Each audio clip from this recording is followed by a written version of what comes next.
ലോക്സഭാ തെരഞ്ഞെടുപ്പ് തീയതി പ്രഖ്യാപിക്കാൻ ഇനി ദിവസങ്ങൾ മാത്രമേ ബാക്കിയുള്ളൂ. പക്ഷേ രാഷ്ട്രീയ ചൂട് മൂർധന്യത്തിൽ എത്തി നിൽക്കുകയാണ്. കേരളത്തിൽ NDA അക്കൗണ്ട് തുറക്കുമോ, എന്താണ് നിലവിലെ രാഷ്ട്രീയ സാഹചര്യം എന്നൊക്കെയാണ് രാഷ്ട്രീയ കേരളം ചർച്ച ചെയ്തുകൊണ്ടിരിക്കുന്നത്. ഇപ്പോൾ എനിക്കൊപ്പമുള്ളത് കേന്ദ്ര സർവകലാശാല മുൻ വൈസ് ചാൻസലറും രാഷ്ട്രതന്ത്ര വിദഗ്ധനുമായ ഡോക്ടർ ജി ഗോകുമാർ സാറാണ്. സാർ, സ്വാഗതം. കേരള രാഷ്ട്രീയം ഏറ്റവും കൂടുതൽ ഉറ്റുനോക്കുന്നത് NDA അക്കൗണ്ട് തുറക്കുമോ എന്നാണ്. നമുക്കിപ്പോ തൃശ്ശൂർ മണ്ഡലമോ പത്തനംതിട്ടയോ തിരുവനന്തപുരം അങ്ങനെ മാറ്റി നോക്കാതെ ഒറ്റ ഒരു സ്കെച്ചിൽ നോക്കുകയാണെങ്കിൽ NDAക്ക് അക്കൗണ്ട് തുറക്കാനുള്ള ഒരു സാഹചര്യമുണ്ടോ? NDAക്ക് തീർച്ചയായിട്ടും തൃശ്ശൂരിലൊരു സാധ്യത കാണുന്നുണ്ട്. അവിടുത്തെ പ്രത്യേകത എന്ന് പറയുന്നത് സ്ഥാനാർത്ഥിക്ക് കക്ഷി രാഷ്ട്രീയത്തിനപ്പുറം ഒരു ആകർഷണമുണ്ട്. പക്ഷെ ഇപ്പൊ എല്ലാ രാഷ്ട്രീയ വിദഗ്ധരും പറയുന്നു തൃശ്ശൂരിൽ സുരേഷ് ഗോപിക്ക് സാധ്യത കൂടുതലെന്ന്. താങ്കളൊരു രാഷ്ട്രതന്ത്ര വിദഗ്ധൻ എന്ന നിലയിൽ കൈകാര്യം ചെയ്യുമ്പോൾ എന്തുകൊണ്ടാണ് അതിനുള്ള സാധ്യത എന്നുകൂടി പറയണം. കാരണം കഴിഞ്ഞ തവണ 1.25 ലക്ഷത്തോളം വോട്ടിന്റെ മാർജിൻ വ്യത്യാസമുണ്ട് പ്രതാപനുമായിട്ട്. അതിനപ്പുറം ആ വോട്ടുകൾ മൊത്തം തന്റെ പെട്ടിയിലാക്കുവാൻ വേണ്ടി സുരേഷ് ഗോപി എന്ത് ചെയ്തു എന്ന ഒരു ചോദ്യം കൂടി പ്രസക്തമാണ്. തീർച്ചയായിട്ടും സുരേഷ് ഗോപി തൃശ്ശൂരിന് മാത്രമല്ല കേരളത്തിന് തന്നെ ചെയ്ത കാര്യങ്ങൾ ജനങ്ങൾക്കറിയാം എന്നുള്ളതാണ്. രാജ്യസഭാ മെമ്പർ ആയിരിക്കുന്ന സമയത്ത് അദ്ദേഹത്തിൻ്റെ ഒരു സിനി ആക്ടർ എന്നുള്ള നിലയിലാണ് രാജ്യസഭയിൽ വന്നെങ്കിലും അതിനപ്പുറം പൊതുസമൂഹത്തിൽ നന്നായി പ്രവർത്തിക്കുകയും പാവപ്പെട്ട ആൾക്കാർക്ക് കയ്യിൽ നിന്ന് പോലും ഒത്തിരി അവസരത്തിൽ സാമ്പത്തിക സഹായം ജനങ്ങൾക്ക് നൽകി പാവപ്പെട്ട ആൾക്കാർക്ക് വീട് വയ്ക്കാനും അസുഖത്തിനും അങ്ങനെ തുടങ്ങി ആ ഒരു ഫിലന്തറോഫിക് അപ്പീൽ അത് കേരളം ഒട്ടുക്ക് അദ്ദേഹത്തിന് നല്ലൊരു ആകർഷണമുണ്ടാക്കി. ആരും അത് എതിരായിട്ട് പറയില്ല. കാരണം അദ്ദേഹത്തിൻ്റെ പ്രവർത്തനം വളരെയധികം സെൽഫ്ലെസ് ആയിരുന്നു. അങ്ങനെ ഒരു സെൽഫിഷ് അപ്രോച്ചിലല്ല അദ്ദേഹം നടത്തിയതെന്ന് എല്ലാവർക്കും അറിയാം. പിന്നെ പത്രക്കാരുടെ പ്രൊവക്കേഷനിൽ അദ്ദേഹത്തിന് രാഷ്ട്രീയക്കാരൻ്റെ ഒരു ബോഡി ലാംഗ്വേജ് ഇല്ലാത്തത് കൊണ്ട് വളരെ വെട്ടിത്തുറന്ന് സംസാരിക്കുന്നത് കുറച്ച് ശത്രുക്കളെ ഉണ്ടാക്കുകയും പത്രക്കാർക്ക് മാധ്യമക്കാർക്ക് വിവാദ പുരുഷനാക്കാൻ കഴിഞ്ഞിട്ടുമുണ്ട്.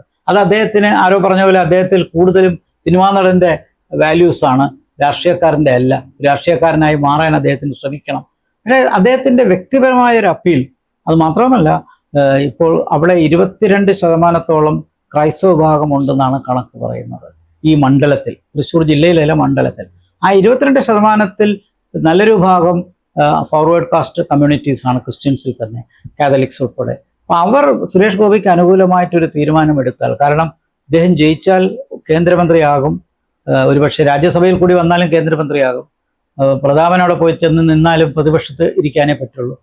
കാൻഡിഡേറ്റ്സ് തമ്മിലുള്ള കോൺട്രാസ്റ്റ് പ്രത്യേകിച്ച് ചെറുപ്പക്കാർക്ക് സുരേഷ് ഗോപിക്ക് ഒരു വലിയ അപ്പീലിന് കാരണമാകും. പക്ഷേ അങ്ങനെ നോക്കുകയാണെങ്കിൽ കഴിഞ്ഞ നിയമസഭാ തെരഞ്ഞെടുപ്പിലാണെങ്കിലും ലോക്സഭാ തെരഞ്ഞെടുപ്പിലാണെങ്കിലും സുരേഷ് ഗോപിക്ക് ഇതിനേക്കാൾ നല്ലൊരു വ്യക്തിപ്രഭാവം ഉണ്ടായിരുന്നു. അന്ന് ആ സിനിമാ നടൻ എന്ന രീതിയിലുള്ള ഒരു വ്യക്തിപ്രഭാവം ഉണ്ടായിരുന്നു, എല്ലാവരെയും സഹായിക്കുന്ന ഒരു ലേബൽ ഉണ്ടായിരുന്നു. ഇന്ന് അദ്ദേഹം ഒരു രാഷ്ട്രീയക്കാരനായി മാറാൻ ശ്രമിച്ചുകൊണ്ടിരിക്കുകയാണ് എന്ന് ആളുകൾക്ക് മനസ്സിലായി തുടങ്ങി.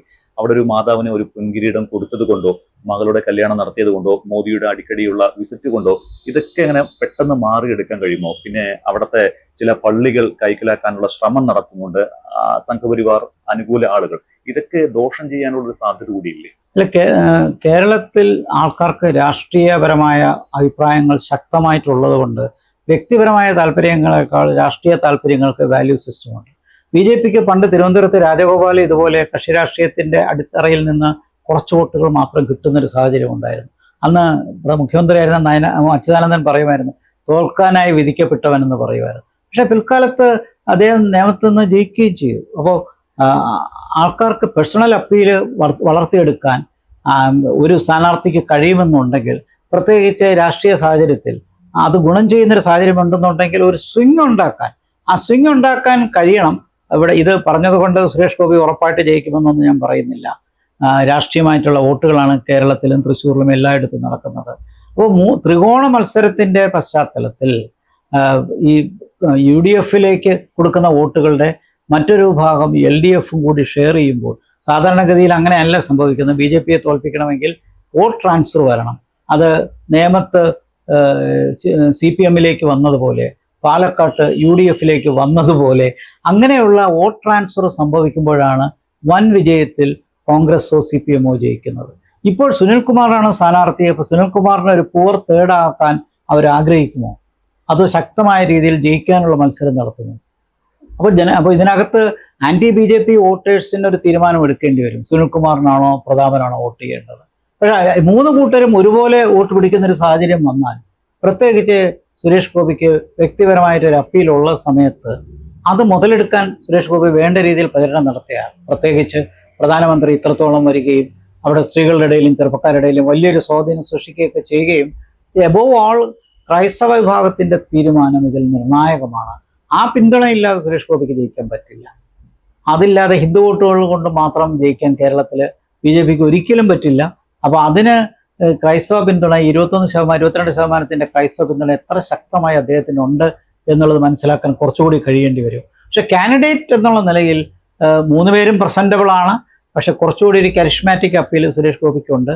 അദ്ദേഹത്തിന്റെ സ്വഭാവത്തെക്കുറിച്ച് ആർക്കും അഭിപ്രായ വ്യത്യാസമില്ല. അദ്ദേഹത്തിന് ഈ നാളിതുവരെയുള്ള രാഷ്ട്രീയ പ്രവർത്തനത്തെക്കുറിച്ചും വ്യത്യാസമില്ല. അപ്പോൾ ബി ജെ പിയുടെ ഒരു കാൻഡിഡേറ്റ് അവിടെ നിൽക്കുന്നതും Suresh Gopi B J P candidate നിൽക്കുന്നതും തമ്മിൽ വ്യത്യാസമുണ്ട്. ആ വ്യത്യാസം സുരേഷ് ഗോപിയുടെ പേഴ്സണൽ അപ്പീലാണ്. അതൊരു സിനിമാ താരം എന്നുള്ളതിനപ്പുറം അദ്ദേഹത്തിന്റെ സ്വഭാവവിശേഷം, പാവങ്ങളെ സഹായിക്കുന്ന, അപ്പോൾ അതുകൊണ്ട് കാര്യങ്ങൾ ഇതെല്ലാം നോക്കുമ്പോൾ ഒരു സീറ്റിന് ആത്മാർത്ഥമായിട്ട് അവർ ശ്രമിക്കും എന്നുള്ളതിന് തർക്കമില്ല. പക്ഷേ ഒരു ട്രയാങ്കുലർ കണ്ടസ്റ്റ് വരുമ്പോൾ അവസാന നിമിഷത്തിൽ ബി ജെ പിയെ ഒഴിവാക്കാനായി വോട്ട് ട്രാൻസ്ഫർ, ഇപ്പോൾ സുനിൽകുമാറിൻ്റെ വോട്ട് പ്രതാപൻ്റെ വോട്ട് സുനിൽകുമാറിനോ സംഭവിച്ചു കൂടാതെയില്ല. അങ്ങനെയൊക്കെ രാഷ്ട്രീയത്തിൽ ലാസ്റ്റ് മിനിറ്റിൽ നടക്കാവുന്നതാണ്.